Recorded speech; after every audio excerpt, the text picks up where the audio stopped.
aí, pessoal, tudo bem? Sou o Bruno Giáquero, do Seu Vim. Estamos aqui nessa primeira edição do nosso novo projeto, Papo de Vim, um projeto de podcast para falar um pouco sobre vinho, sobre tudo que envolve o mundo dos vinhos, tudo que nos leva a seguir esse caminho sem volta, com vários assuntos, vários convidados, e estamos aqui começando esse novo projeto. Bom, e hoje a gente está aqui com ninguém menos que a Thalise e o Luiz, que são pessoas super queridas, não só nossa do Seu Vim, como do público em geral, que faz verdadeiras poesias engarrafadas que a gente tem aqui.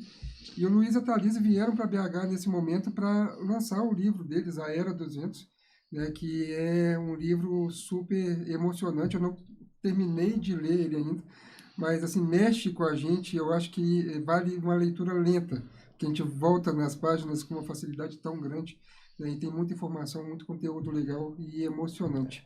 Sejam muito bem-vindos aí ao nosso bate-papo. Muito obrigado. O nosso papo Prazer de vinho. ter vocês aqui, tanto nessa experiência que estamos vivendo esses dias, né, com degustações, jantares, visitas, e aqui agora como nossos primeiros convidados desse nosso projeto Papo de Vinho. Muito obrigado. Obrigada. A gente agradece. É realmente uma honra, né? Tanto abrir, né, esse novo projeto de vocês, como trabalhar com vocês, né? A gente não se conhecia ainda pessoalmente, né? Foram passagens rápidas, né? Isso. Que tivemos contato. E a nossa experiência não poderia estar sendo melhor, assim, né? A gente tem sentido, né, esse abraço, né? Tanto de vocês como do público, né? Do pessoal que trabalha com o vinho, também quem consome o vinho. E para a gente, como produtor, é sempre uma alegria, né? A gente ter esse feedback, né? Realmente, não só da qualidade do vinho, mas também de como o vinho chega na vida, né? Aí o pessoal vem, conta que pediu em casamento, né? A namorada, enfim, usando, né? Lendo uma poesia com a garrafa. Então, é sempre gostoso esse contato que a gente tem com o público, né? E como produtor, muitas vezes a gente fica afastado desse mundo, né? Porque a gente está envolvido com a produção, engarrafamento, faturamento. Lá, né? Então, realmente é emocionante, né? E BH está sendo uma experiência, assim, única pra gente, né?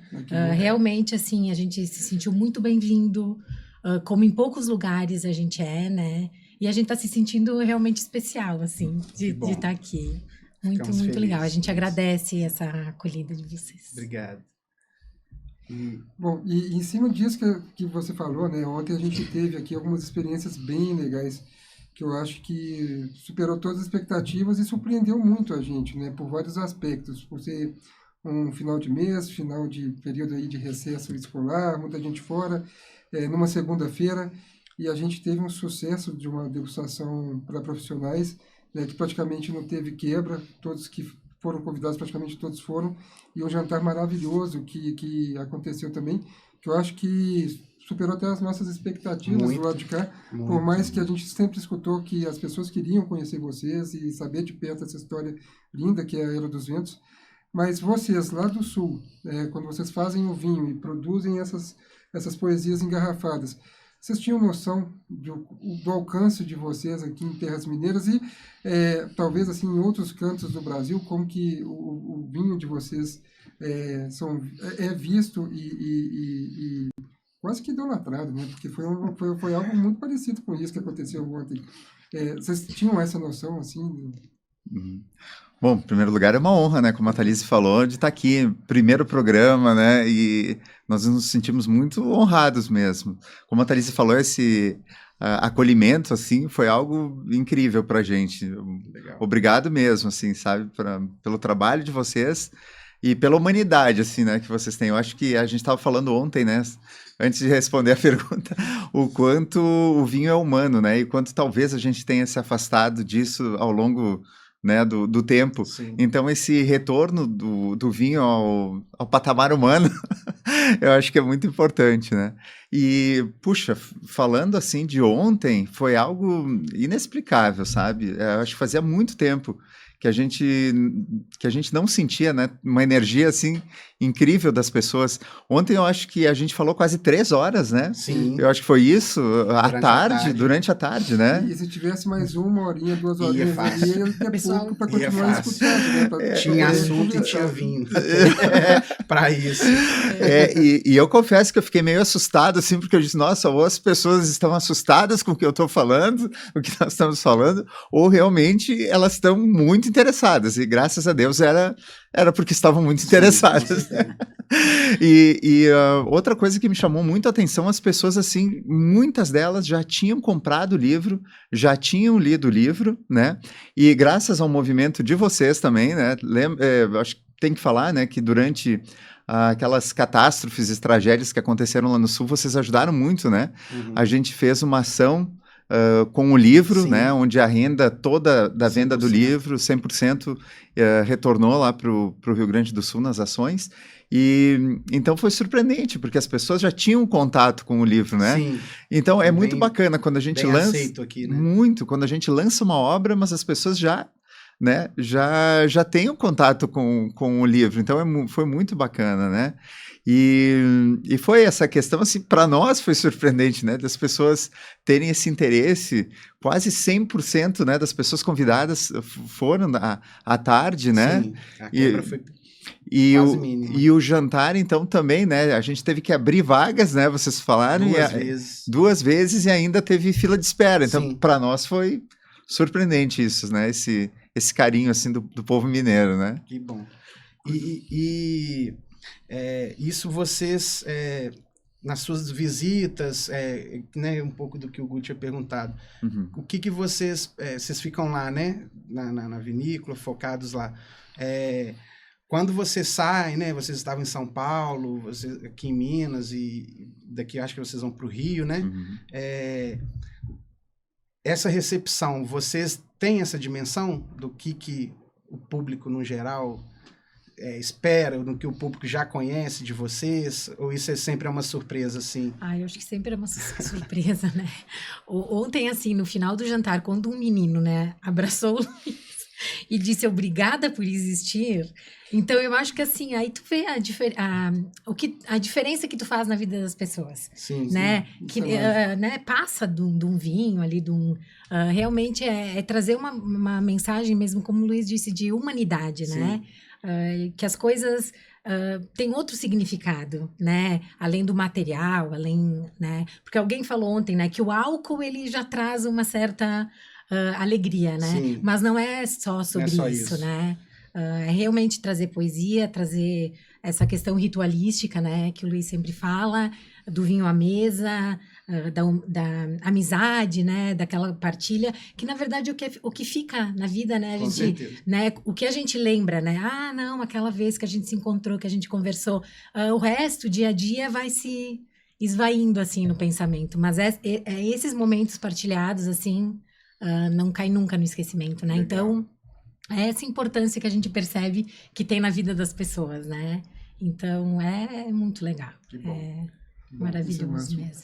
E quando vocês falaram, né, do vinho voltar a ser humano, né, voltar a fazer parte disso, e eu sempre parto do princípio que o vinho veio ao mundo para isso, né, é um elemento socializador de extrema importância em todas as épocas, assim, em toda a história, e ele não pode deixar de fazer esse elo, né.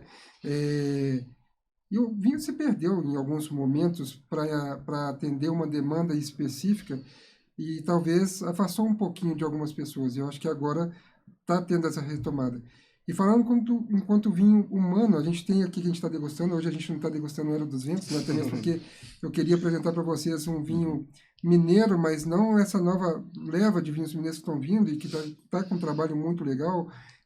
Trabalhos muito bem feitos, diga-se de passagem, né? A curto, médio prazo que eles estão fazendo, tá interessante o que eles estão apresentando e a gente tem acompanhado de perto, mas esse aqui em questão é um vinho assim, com uma história de décadas e décadas de um senhor que lá no norte de Minas, ali pertinho de Diamantina, pertinho do Cerro, faz um trabalho super artesanal, ancestral propriamente dito, e tem um orgulho daquilo, né? E a uva Isabel, que é a uva que está nas nossas taças hoje, Durante muito tempo, até hoje, ela é discriminada para a produção de vinhos em alguns momentos e não colocam como um vinho de qualidade, né? E ter essa recuperação desse tipo de trabalho. Eu acho que isso, para eu, enquanto sommelier, é muito importante ver esse tipo de trabalho para mostrar a real identidade do vinho brasileiro. Tudo bem que o Brasil é um país continental, de dimensões gigantescas, muito diferente da grande maioria dos países europeus que a gente tem referência, e muda muito o vinho de região para região, muda a uva, muda a terra, muda as condições e tudo mais. Mas eu vejo hoje que o brasileiro está aceitando mais o vinho brasileiro como ele é, e não tem aquela cobrança que tem que ter aquela estrutura, aquele volume que alguns dos nossos vizinhos têm, ou aquela nota mais herbácea, mais frutada que outros têm. Como que vocês veem hoje o vinho brasileiro e o cenário de consumo de vinhos brasileiros? Vocês já estão nessa história aí, já tem algumas décadas. Tem mudado mesmo, isso no Brasil inteiro, é algo muito específico de algumas regiões. Vocês entendem que o brasileiro tem aceitado mais o nosso vinho como ele é? Sim. Quando a gente começou há 25 anos atrás, era muito mais difícil, né? Existia um preconceito muito maior, ainda existe, né? Mas existia um preconceito muito maior, né? As pessoas, sempre houve uma relação com o vinho brasileiro, assim, eu acho que como tudo, né? A gente tem que começar a valorizar mais o nosso país, né? Em Com tudo, certeza. né? Existe sempre, né, que tudo que vem de fora é melhor, não importa, né? Então a gente tinha muito essa coisa. Imagina no mundo do vinho, né? Então Era muito mais, né? Isso, porque, obviamente, nós temos aqui vizinhos, né? Lá no Rio Grande do Sul, mais vizinhos ainda. Sim. Mas a gente Vizinhos tem. Mas lá é vizinho mesmo, Mas lá é né? vizinho mesmo, vizinho de porta, inclusive, com o Uruguai, a Argentina, o Chile, né? E existia muito. Quando a gente começou, todo mundo criticava o estilo de vinho mesmo que a gente elaborava, que era um estilo que respeitava muito o solo ali, né? A acidez, por exemplo, era um defeito. Naquela época existia toda uma tendência de mercado, um vinho de moda, um vinho estético, Sim. que era o vinho, tinha uma potência muito grande, um grau alcoólico, né, altíssimo, o uso da madeira indiscriminada, né, aquela madeira nova. Então existia um tipo de vinho, uma moda de vinho que não combinava muito com o estilo de vinho do nosso solo, Sim. da Serra Gaúcha, né? Então aquilo incomodava um pouco. E ali vocês deveriam sofrer bastante com isso, porque é realmente o vizinho, né? Então, se aqui chega fácil vinhos desses países, imagina ali do lado, né? E o grande problema nesse caso específico é como esse vinho chega. Isso é um problema. Que é muito, talvez a maioria, né? Sim, por sim. contrabando, né? Sim. Não passa Infelizmente, né? pelos meios legais, né? De uma Não importação, chega de uma né? forma correta, Então, até de armazenamento. Então a questão mesmo também ali tem uma concorrência desleal, né? Total. Então, A gente mas é sente- só um parênteses, né? A gente sente reflexo disso aqui, imagina lá, para quem está bem na fronteira mesmo, né? Isso. Cruel essa- E voltando ao assunto Sim. sobre e o que você acha da atual Pois é, melhorou, qualidade do vinho melhorou nacional? muito, mas assim, graças, por exemplo, a profissionais como vocês, sabe? Passa pelo sommelier, passa por quem comercializa o vinho, abrir portas para o vinho brasileiro, né? Então não adianta a gente também fazer uma produção ética, uma produção que nós acreditamos, né? Mas se não houver, assim, alguém que abrace isso, né? E o que a gente percebe hoje é que existe uma vontade muito maior dos grandes centros, né? Coloco aqui, né, Rio, São Paulo, Minas Gerais, de abraçar o vinho brasileiro, sabe? Então, as pessoas, a gente começa a ver mais nas cartas, vinho brasileiro, que antigamente era muito difícil, né? Ter um espaço nas cartas de vinho brasileiro, e a gente sente isso, que de 25 anos, quando a gente começou para cá, existe sim uma tendência, né, do vinho brasileiro ser acolhido, né, como nunca houve, né? Eu acho que eu tô há bem menos tempo que o Gustavo nesse meio, né, mas eu acho que essa dificuldade do vinho nacional entrar no mercado ainda existe, ainda é grande, mas cresceu bastante. E nós vemos aqui também dos mineiros, né, Gu? Acho que são etapas, né? E o público aos pouquinhos, com trabalho, né, ali na vontade, na garra, nós vamos mostrando o real potencial que nós temos, né? Com certeza. E eu acho que também esse fenômeno, né, ele tem acontecido em outras áreas, assim, né? Sim. Por exemplo, a gastronomia, a moda, né? A gente vê que também, que assim, em contraponto, né, à globalização, existe também uma valorização do local, né? Sim. Então, eu acho que principalmente a nova geração tem esse olhar um pouco mais cuidadoso, né? Sim. Então, a questão dos ingredientes locais, da moda também, né? Alguma coisa que lembre o artesanato, o Brasil. Então, eu acho que também vem dentro do movimento maior, assim. Vem uma crescente geral. Isso, né? De também resgatar, né? Valorizar mais as coisas daqui. O resgate, né? De Mas ainda coisas. eu acredito que é uma coisa pequena, mas eu acho que é um movimento, né? Que a gente vê em toda a parte do mundo, né? Esse tipo de tá valorização, menos, né? E isso que você falou, assim, saindo um pouco do vinho da gastronomia, eu tenho uma filha de 14 anos e eu fico acompanhando as músicas que ela escuta e tudo mais, né? Independente do gosto e afins, eu fico vendo, ela escuta muito mais música brasileira do que eu escutava quando eu tinha 14 anos. Eu escutava muito mais música gringa do que as brasileiras, talvez, até pelo meu gosto musical. E ela não. Ela tem um apelo muito maior para músicas brasileiras e de estilos variados. Sem entrar no mérito de estilo, né? Mas eu acho que já começa por aí, né? De aceitar mais a nossa língua, a nossa cultura, o que é nosso, né? E isso, tomara que isso é uma verdade. Né? Eu nunca tinha parado para pensar na música dos adolescentes aí de hoje em dia. Eu também... E sem saber inglês, eu escutava muita banda gringa, né? Na juventude. Hoje não. A Marie, no caso, por exemplo, sempre ela está escutando coisa nacional, sem entrar no mérito de estilo, mas é um pouco de resgate aí, né? Acho bem legal. E essa história, assim, do espaço dos vinhos brasileiros, né? Mais ou menos 3 anos atrás, eu tive a oportunidade de inaugurar um restaurante aqui em BH que tinha como uma parte forte da filosofia trabalhar o que é nosso, né? Tanto nos ingredientes, e nos ingredientes, quando bem em Minas Gerais, né, colocar a gastronomia mineira num outro formato, apresentar a cozinha mineira numa outra proporção, e com as bebidas em geral e outros produtos. E o vinho ali, a gente tinha em torno de 50% da carta com vinhos brasileiros, e a carta toda inicial começava com os vinhos brasileiros. Então, a gente ia lá, espumantes, brancos, rosés, tintos e sobremesa Brasil, e depois a gente entrava com os demais da América do Sul e depois com da Europa. E logo que a gente começou, eu escutava muito do tipo, pô, mas vocês só trabalham com vinho brasileiro, não tem outras opções. E a gente tinha, assim, clássicos das principais regiões do mundo, tinha os argentinos, para quem não abre mão dos argentinos, os chilenos, para quem não abre mão dos chilenos, mas a gente fazia questão de dar foco para o vinho brasileiro.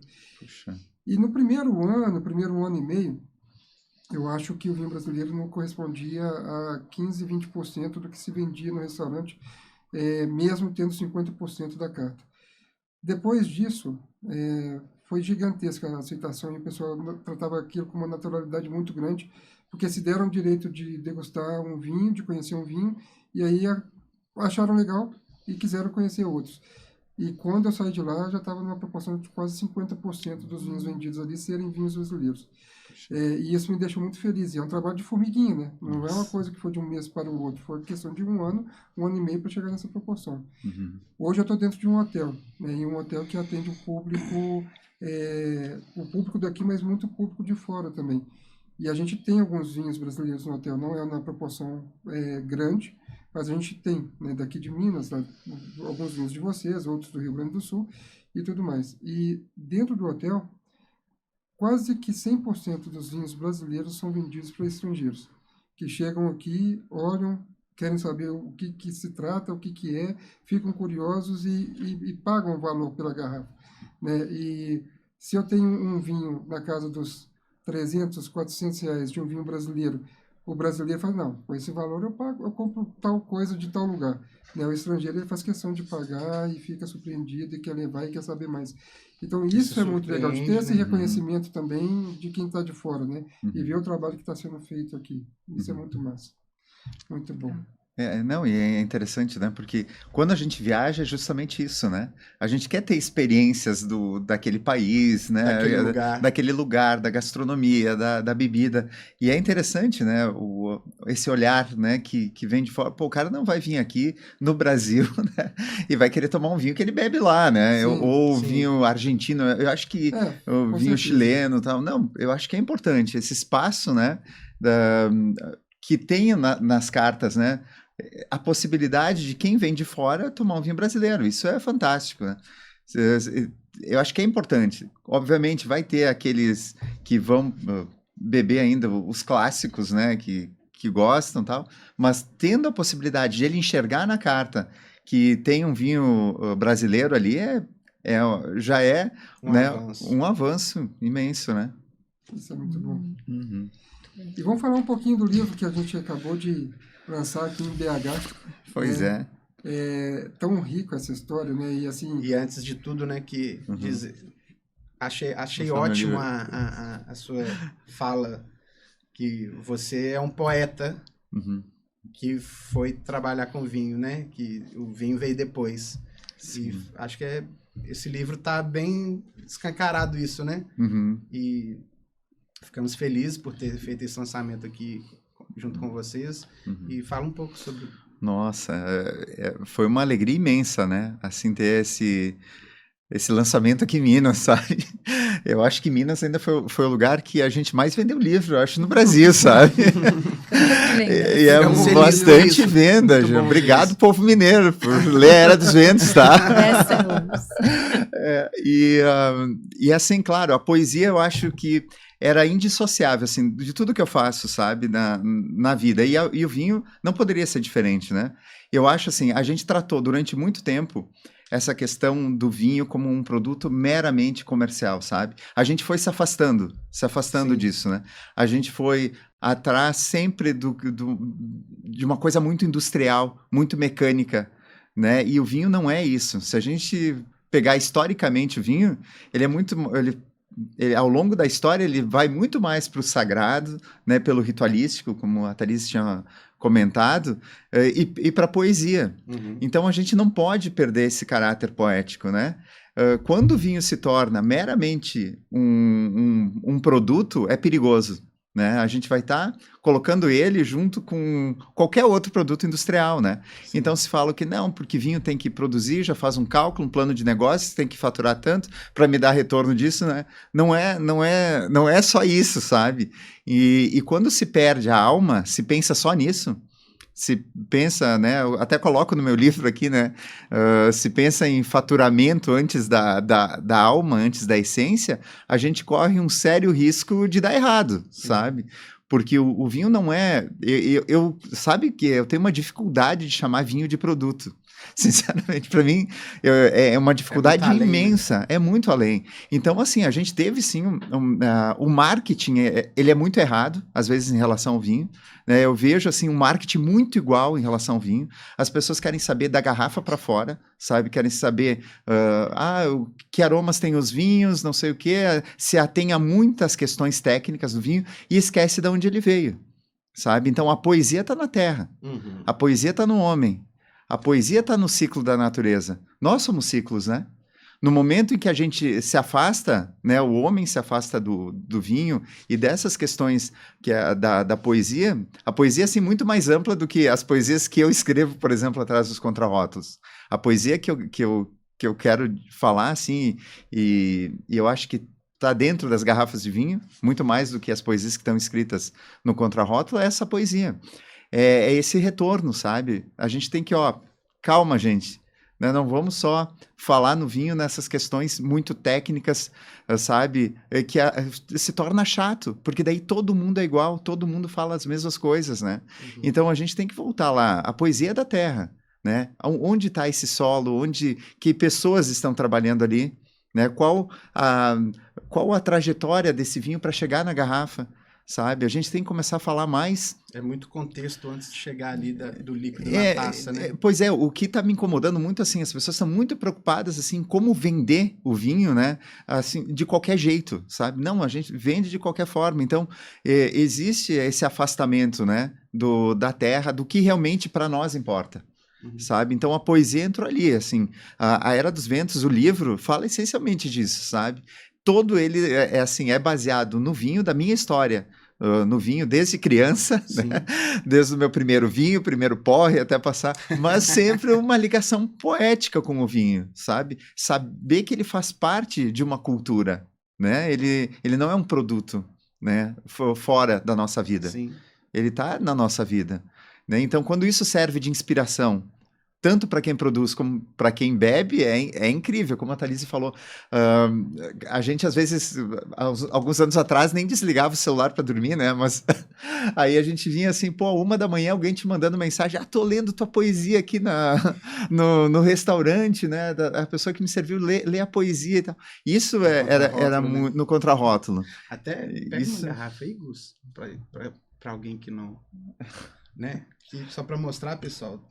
Atrás no contrarótulo. Tá legal aí? Sempre tem uma poesia, né, Zanin? Sempre. De cada vinho. Então, ali foi quase que uma brincadeira, né? Do pessoal perguntando assim, cadê a ficha técnica do vinho atrás? Tá aí. Saboreia essa ficha técnica. A ficha técnica é a poesia, né? Então, às vezes, eu sou meio ácido mesmo, como os nossos solos lá do Rio Grande do Sul. Né? Mas é preciso, eu acho, um pouco de tanino, um pouco de acidez, né? E algumas coisas que a gente fala, porque senão fica uma coisa muito, muito igual, né? Assim, de como falar do vinho. E para nós, eu acho que essa é a essência, sabe? É mostrar que o nosso solo, a nossa região é aquela, né? Como eu estava falando, como houve sempre uma busca de se aproximar de vinhos que vendiam, né? Então a gente esquecia uma identidade, a nossa essência, para se aproximar de vinhos que vendiam. Então, desacidifica, tira a acidez, né? Melhora isso. Então, era muito manipulado para atender um tipo de paladar, né? Então, as pessoas, às vezes, nem gostam do vinho, né, que faziam, o que elaboram, para atender o mercado. Sabe? E a gente nunca fez isso, sabe? A gente sempre, assim, primeiro fazia os vinhos que é isso que a gente quer. Agora que a gente tem isso, nós vamos vender. E não o contrário, né? Não dizer que o mercado dita que tipo de vinho a gente tem que fazer, né? Eu acho que a essência da Era dos Ventos sempre foi essa, né? E tá bem presente, né, em todos os vinhos.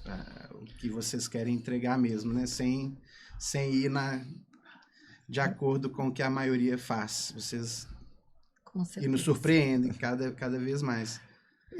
Eu só falando, porque ontem foi legal na mesa, assim, tinha uma pessoa na mesa que disse, nossa, eu sei quando estou bebendo a Era dos Ventos, porque a Era dos Ventos é único, eu sei... Foi um comentário bastante falado várias vezes, né? Tanto na degustação quanto no jantar, né? Teve alguns profissionais, a gente conversando ali no final, e alguns falam, não, nós até brincamos, né? Que vocês mesmos disse, não, o Peverella eu já conhecia, e tem até a história, né? Era dos Ventos ou é Peverella? É Peverella, qual que é o nome, né? O pessoal até bagunça aí um pouco essa história. E, nossa, mas eu conhecia esse e mais um outro, mas hoje eu conheci todos e tô surpreso, porque cada um tem sua marca, tem a sua peculiaridade, e tá na cara aqui que é um trabalho muito bem feito. E é isso, né? É a poesia, é a história, o contexto todo para chegar no que entrega ali na taça. E é nítido que a marca de vocês está presente no vinho. E essa parte de ter a sua identidade, de ter a sua personalidade bem marcada no vinho de vocês, e isso a gente sente na taça muito facilmente, tem um lado também de resgate, né, que vocês fizeram um trabalho sensacional ali no Sul.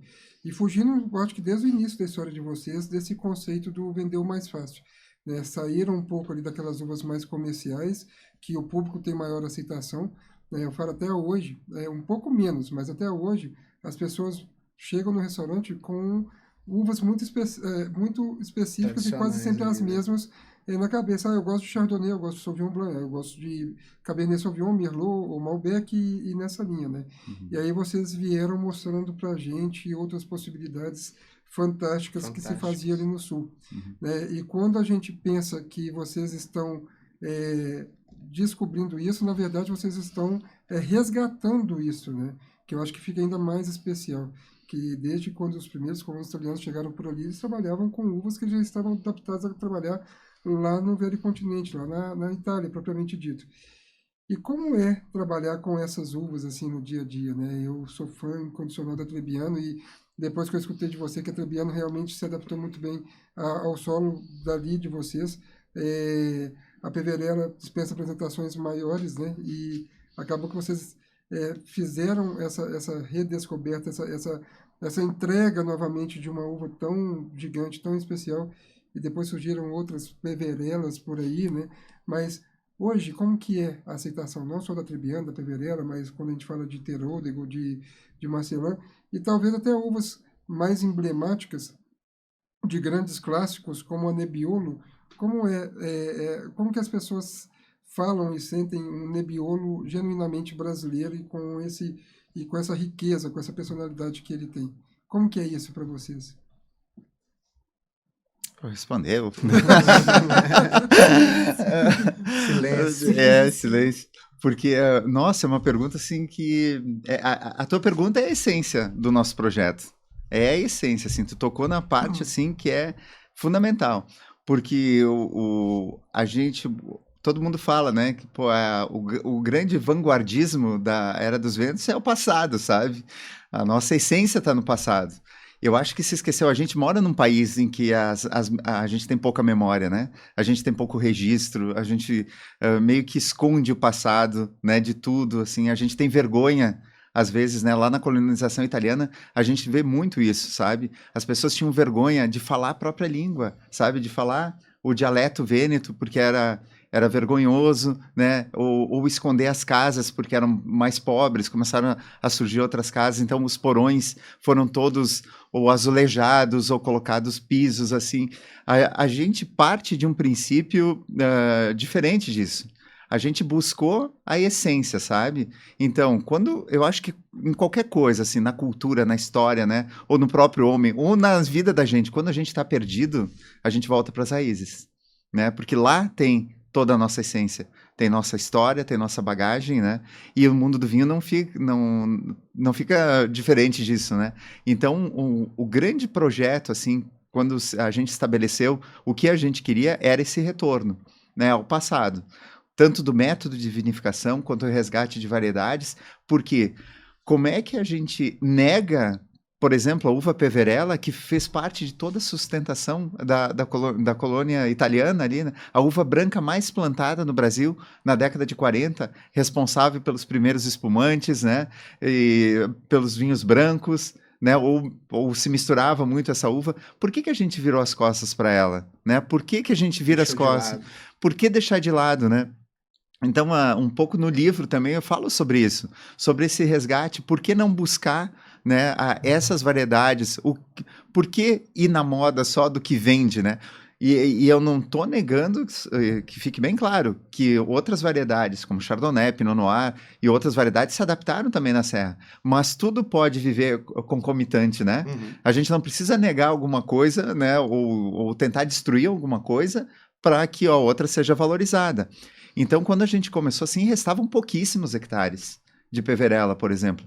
Então, chegou ao limite de sobrarem 2,5 hectares de uma uva branca que tinha sido a mais plantada no Brasil, sabe? E aqui tem no livro, eu faço até tem um resumo de uma safra de 1948, onde tem ali por variedades, né? E a Peverella tinha sido a uva mais plantada, né? E então a gente faz esse resgate, essa busca valorização do passado, valorização da cultura, valorização da memória, da história dos nossos antepassados, né? E do vinho, sabe? Então, a gente não pode negar o que nos trouxe até aqui.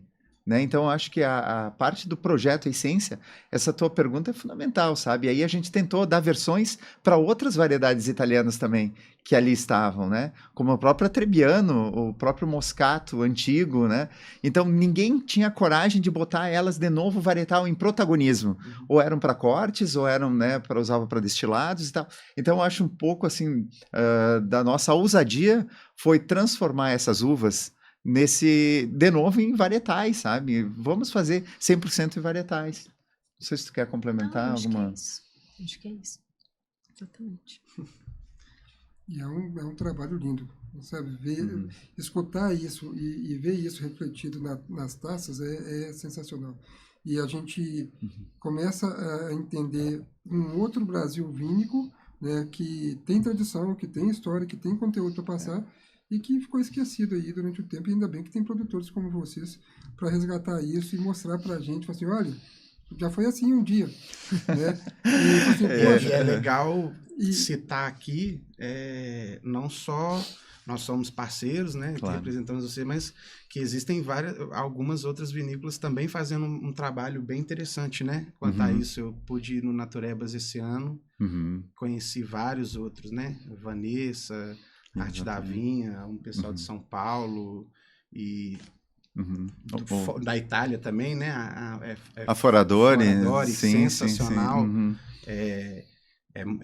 É bom ver que não, né, para o pessoal entender, né, quem está nos assistindo, que tem vários aí fazendo real um trabalho bem legal, né? Eu acho que isso é até um movimento de resistência, sabe? É uma resposta, talvez, ao que a gente estava comentando, do vinho ir para um caminho essencialmente industrial, sabe? Então, acho que esses pequenos produtores hoje representam, né? Esse movimento de resistência de ir lá, nas uvas autóctones, né? A gente falou da Foradori em relação ao Teróldego, o Gravner, né? Em relação ao Ribolla Gialla. Então, a cada produtor no mundo inteiro, né? Valorizar a sua própria região, valorizar as variedades que possuem e fazer esse trabalho, assim, quase que artesanal. É isso que eu não acredito muito, tá? Isso é uma opinião pessoal, em grandes produções de vinho, assim, em monocultura. Transformar as videiras em monocultura, para mim, realmente não faz o menor sentido, né? Então, eu acho que a valorização desses pequenos produtores é fundamental para essa continuidade da vitivinicultura, né? Enquanto artesanato também, né? Bom, e outro tema que eu queria assim falar, e a gente falou ontem, inclusive, de uma série de grandes safras que o sul do Brasil teve, né, recentemente. E teve 2020 como a grande safra. Eu lembro, na pandemia, vários vinhos da safra 2020 foram lançados ali durante a pandemia. E falou tanto da grande safra do Brasil... 2020 foi o início da pandemia, né? 2021. Agora eu fiquei perdido. Não, 2020. 2020 foi em março de 2020. Março de 2020 que fechou. E começou a lançar os vinhos ali, os vinhos de 2020 começaram a lançar, ainda estava na pandemia.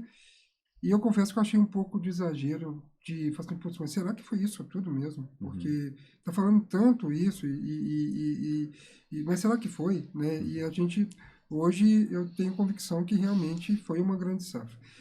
E ontem eu tive a oportunidade de degustar o Merlot de vocês 2020, que eu não tinha degustado ainda, e eu já adorava o 2018, e o 2020 foi assim, putz, olha como que esse vinho tá crescendo ainda mais. Eu acho que daqui a alguns anos esse 2020 vai estar um esplendor também.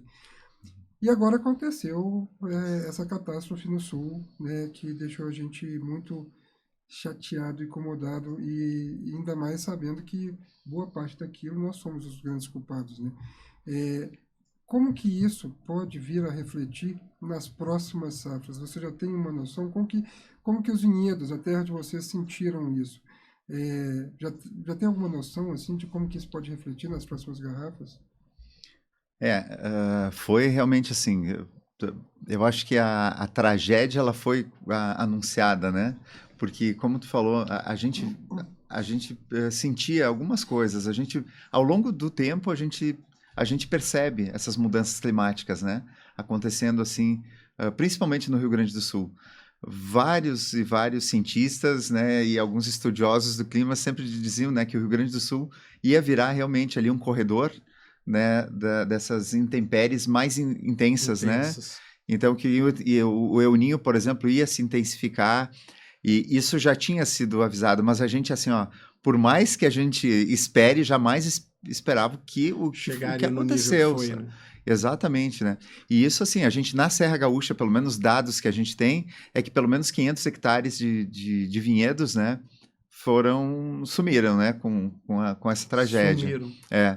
E a gente perdeu cerca de 600 mudas, né, de um vinhedo novo, mas nada se compara à tragédia das perdas humanas, né? Sim. Então, eu acho que se a gente for falar que perdeu alguma coisa aqui, a gente estaria sendo nada, muito né? leviano, porque realmente foi algo trágico, assim.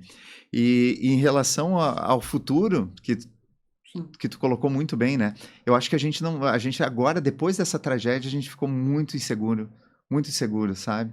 A gente veio numa sucessão de safras excepcionais, o que também não era normal, né? A gente começou isso, né? não era normal. Isso foi um alerta, né? A gente chegou a, 4, 5, 6, 7 anos de safras, né? Se não excepcionais, muito boas, o que não era normal no sul do país, né? E chegou ali em 2020 foi algo surreal, né? Para a viticultura, mas agora em relação ao futuro a gente se preocupa um pouco, porque a gente não sabe, né, qual o efeito realmente do que vai acontecer com o clima. Se a gente não mudar, eu tenho assim uma convicção muito pessoal, né, de que se a gente não começar a fazer a regeneração dos biomas brasileiros, a gente corre um sério risco mesmo de passar grandes dificuldades, tanto na agricultura quanto na própria vida, sabe? Então, eu acho que, de forma alguma, a viticultura tem que virar monocultura, e as pessoas que fazem monocultura sei lá, não com outras espécies, né, mas que reflitam, né, sobre isso. Eu acho que a gente tem que parar e pensar sobre regeneração. Nós mesmos, né, em 2022, a araucária, que era a árvore que cobria quase 50% do Rio Grande do Sul, entrou na lista de árvores de extinção, né? Então, é muito triste isso, né? Eu acho que a gente vai ter que começar a pensar de novo nesses lugares e começar a fazer a regeneração desses lugares, né? Então, é um recado aí para quem faz. Eu acho que sim, né? Para quem trabalha com agricultura, eu acho que sim. Eu acho que tem que pegar parte da propriedade e pensar mais no todo, assim, né? Não só na existência. Isso aí. Ótimo. E sobre o Brasil, assim, o cenário do vinho no Brasil, a gente tem várias situações que dificultam nossos trabalhos, né? A gente já falou aqui da fronteira, que é cruel e é uma concorrência desleal, né? Com tudo que a gente passa, e além disso, não se resume a isso, né? Tem também o que a gente já falou aqui do brasileiro, tudo bem que está melhorando, e a passos largos, eu acho que nesses últimos tempos, do brasileiro aceitar mais o vinho brasileiro. E a gente tem também essas cargas de impostos que são abusivas e absurdas, assim, né? Eu vou até contar um caso aqui, essa coisa do vinho. No ano passado eu tive a oportunidade, eu fui convidado para participar de uma feira em Portugal, da Essência dos Vinhos da cidade do Porto, e a gente teve um vinho, um dia, assim, com muito vinho, claro, né? A gente estava numa feira de vinhos e tudo mais. E foi uma degustação atrás da outra, e foi um dia que a gente não tinha nenhuma programação para o jantar, não tinha nenhum convite específico para o jantar, e eu optei em ficar no hotel para descansar um pouquinho, conversar com a família e tudo mais. E eu passei no supermercado e eu falei assim, eu não vou tomar vinho agora, eu quero relaxar, e acaba que não aguenta a mais, gente consegue relaxar com o vinho depois da terceira taça, porque a primeira e segunda taça, mesmo que você não está ali para isso, você fica analisando, né? Depois que você consegue relaxar e curtir o momento. Falei, não vou tomar mais vinho, eu vou passar no supermercado, vou comprar ali um bom presunto, um bom queijo, um bom pão, vou comprar umas 2 cervejas e vou para o hotel e vou ser feliz. E acabou que você chega no supermercado, aí você encontra as cervejas, tem uma seleção muito legal, mas os vinhos maior ainda e com preço assim, putz, é uma sacanagem que mais em conta gente, do que a cerveja. né? E assim, como mais. Não tomar vinho, né? E é engraçado assim que vai na cabeça, porque quando você está no mercado brasileiro, você fala assim, pô, se eu vou investir isso numa garrafa, eu tenho que ficar muito concentrado no que tem nessa garrafa para justificar o investimento. Lá não, a gente está falando de uma garrafa, na época eu comprei uma garrafa de, sei lá, 2, 3 euros, não era nada demais, claro que não era nada demais, mas eram 2, 3 moedas locais ali. E aí você toma aquele vinho por beber, e é tão gostoso quanto, né? Fala assim, pô, você tomando para relaxar, não tem que ficar prestando atenção. E era um vinho bom, não era nada excepcional, mas era um vinho bom. Quais são os principais problemas assim do nosso mercado que vocês entendem? Assim? É mais a fronteira, é mais os impostos, é mais o brasileiro de aceitar o vinho brasileiro? É um conjunto disso tudo que fica ainda mais difícil assim o nosso trabalho. Mais aventura para a gente, né? E no final acaba sendo mais gratificante. Mas o que vocês acham que é o maior problema assim no mercado brasileiro nesse contexto meio caos? Eu acho que um dos grandes problemas é que a gente fazendo 5.000 garrafas, nós somos tratados como quem produz 10 milhões de garrafas. Que tem esse aspecto também que tem que ser lembrado. Tá na mesma prateleira, né? Na mesma prateleira, nas mesmas igual. exigências sanitárias, mesma carga de impostos. E mais uma vez em todos os ramos, né? Não só do vinho. Tudo que é ali o artesanal é tratado como o gigante, né? Exatamente. Então, o queijo, né? Isso, doce é de aquela briga, né? E eu acho que esse é um dos grandes problemas, que é, na verdade, colocado pelo próprio setor, né? Sim. Que eu não entendo muito bem, mas se sente ameaçado, né? Uma grande, né, vinícola que tem milhões, né, que tem uma fatia enorme do mercado, tenta criar uma forma de proteção, né? De se proteger, né? E claro, aí tu coloca um lobby, né, dessas empresas e a gente não tem voz, né?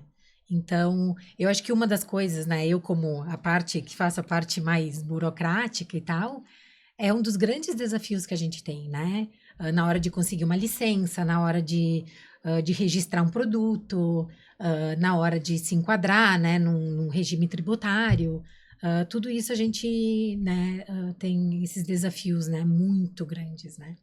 E a carga de impostos, obviamente, né, que ainda a gente se enquadra como bebida alcoólica, né? Então, é outro problema, né? Que a gente sabe, né, que o vinho também tem esse lado. Eu não digo que seja como um alimento, acho que daí já é até um pouco demais, porque existe o álcool, né? Uhum. Mas ele não pode ser tratado, né, simplesmente como uma bebida alcoólica, né? Ele tem esse papel até social, assim, de trazer alegria, de trazer essa questão da partilha, né, da socialização, como o Gustavo falou. Então, e sem falar, então, a questão do preconceito, a questão do mercado, né, do brasileiro ter essa síndrome do vira-lata, né, que achar que o que é nosso não é tão bom. Mas essa é a parte mais realmente burocrática da coisa que a gente enfrenta, né? Não, e eu acho que é importante também, Gustavo, falar, por exemplo, né, Portugal, né, esses países europeus, o vinho dentro do PIB, ele é muito importante, né? Sim, enquanto produto agrícola. Sim. E a gente mais atrapalha. Produto agrícola, né? Exatamente. E nós aqui, enquanto setor, nós somos muito pequeno, né? É 0,0000 alguma coisa, né? Então, não existe um olhar para o setor, sabe? Então, assim, a gente se sente um pouco vulnerável dentro do mercado. Onde esses países, onde o vinho realmente é cultura, né? E tu tem a cultura do vinho e é mais acessível e tal. E também existe um olhar, né, do governo também em relação ao vinho é muito diferente do Brasil, né? E a carga de impostos aí, que nem a Thalys falou, se a gente for pegar a garrafa vazia, né? Só pega a garrafa vazia, entre garrafa, rolha e rótulo, é R$10, é R$10 pra gente. E agora vai chegar quanto no vazia? Vai chegar a 20, imagina com o líquido dentro, né? Com tudo isso. Então, é muito difícil, né? A gente trabalhar. E pequeno produtor, como a Thalys falou. Existe assim... Tem que ter umas diferenciações, né? Claro, exatamente. Então, assim, tem que ter um olhar... Pô, a Serra Gaúcha são 20 mil famílias. Sabe o que é 20? Se a gente tivesse os 20 mil produtores, né, que voltasse... Famílias que trabalham na vitivinicultura, sabe? Então, se cada produtor rural ali tem essa sua pequena propriedade, é isso que a gente tem que pensar no Brasil, sabe? Só que às vezes, né, como a Thalys falou, uma empresa que tem 1 milhão de hectares é muito mais fácil para ela, né, ter mais privilégios, né, e dificultar o trabalho de pequenos produtores, né? Então, as legislações são feitas, né? E a gente nem pode culpar o governo em relação a isso, né? Porque a gente teve episódios tristes da vitivinicultura brasileira que foram pedidos pelo próprio setor, gente, né? É quase um suicídio, né? Mas, pô, vai pedir selo fiscal há alguns anos atrás, depois salvaguarda, né? Não é isso que a gente tem que lutar, né? Por causas justas e que beneficiem a todos, né? Lógico. Então a gente sente. Então, olha, a gente tem que culpar o próprio setor, sabe? Em relação a isso. Então, enquanto existir essa diferença, né, de gigantes e pequenos, é muito difícil, né, a gente falar, né, assim, o setor do vinho do Brasil é unido. Não é e nunca vai ser quando tiverem essas diferenças, essas desigualdades. A gente mora num país muito com muita desigualdade, né, social. E na viticultura, no nosso setor também, sabe? Então é um pouco o reflexo do país, assim, né? Uhum. O Zanini tinha 10 anos que não vinha a Minas Gerais, né? Mais ou menos a Thalys, e a primeira A vez. Thalys 49. Eu disse, quanto tempo faz que tu não vês a Minas? 49 anos. Bom, e espero que realmente tenham gostado Nossa. de ter passado esses 2 dias aqui com a gente, né? Um dia e meio certeza. praticamente até agora, mas ainda tem mais um pouquinho aí para acontecer. Uhum. E espero que não demore mais 10 anos e mais Não, 49 anos não. para voltar. Tomara que Esperamos que Com que certeza. seja breve. Sempre Vai muito repetir. bem-vindos aqui. Eu acho que Uhum. até pedante um pouquinho falar sobre isso agora, mas de novo, né? Mas ontem eu acho que ficou registrado o tanto que o vinho de vocês é querido, vocês são queridos e as pessoas querem saber mais e querem acompanhar mais.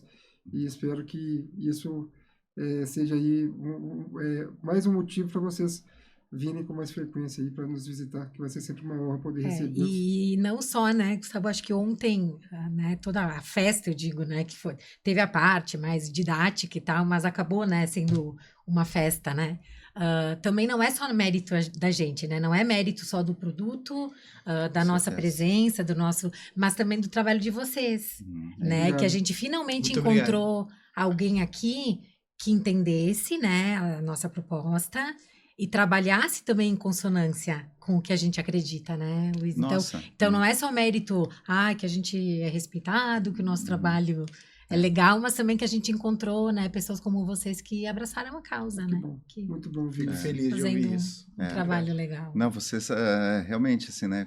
Como eu falei, se não tem alguém que, né, que abrace, de nada adianta, né? A gente tem, então, olha, vocês são pessoas especiais mesmo, né? E ontem a gente percebeu o quanto vocês são queridos e respeitados aqui em Minas, sabe? E isso foi muito importante, assim, né? Pô, casa era cheio, tudo era cheio, a tarde lotado, o jantar lotado. Então, isso, Foi como a Thalys falou, é mérito de vocês, assim, desse trabalho lindo Numa que segunda-feira. vocês fazem. Numa De segunda-feira, folga, né? da maioria. E a gente tá apaixonado por Minas Gerais, né? Que bom. Voltaremos mais Puxa, vezes, né? com Não vai certeza. esperar mais 49 anos. Não, vai, Por então favor, tá. por favor. Mas obrigado mesmo por essa possibilidade aqui, né? Tanto desses encontros aqui quanto esse, né? Que bom. Exatamente. A gente é que agradece. E agradeço, Por nos proporcionar tudo isso. agradeço por tudo, né, que estamos passando aí esses dias e por vocês aceitarem serem os Nossa, nossos muito primeiros bom, convidados né? do nosso novo projeto, Que legal. né, o Puxa. Papo de Vinho, Uhum. que há muito tempo, né, Gu? Sim, Acho que o seu vinho cresceu, aconteceu, aí é uma historinha longa, mas na pandemia ele teve um boom, o seu vinho, por questões de lives, né, Gu? De enólogos e vinícolas, e que por acaso começou a aparecer convites e o Gu fazer várias lives e nós ficamos um bom tempo no virtual. Hoje o seu vinho ainda não é um ponto físico, né, que é existente, mas está aí prestando vários tipos de serviço e agora, e de muito tempo, a história do podcast, desde do boom dessa novidade podcast, a gente falou, vamos fazer, e acho que tudo tem sua hora, seu momento, e vamos fazer agora? Vamos, e estamos começando bem com vocês aqui como convidados. Muito obrigado. Obrigada, Espero obrigada. vocês tenham gostado de participar aí com a gente. Muito honrado, muito honrado. Saúde. Gente. Saúde. Que a próxima seja breve. Isso aí. Isso aí. Até uma Obrigada, próxima. até. Então é isso. estamos fechando aqui o nosso primeiro programa, edição, sei lá o que, do Papo de Vinho. Muito obrigado a todos que estão aí acompanhando. Sigam a gente, sigam Era dos Ventos, Zanine, Thalise, acompanhem aí YouTube e afins. Muito obrigado, galera. Até a próxima. Até mais. Tchau, tchau. Saúde. Valeu.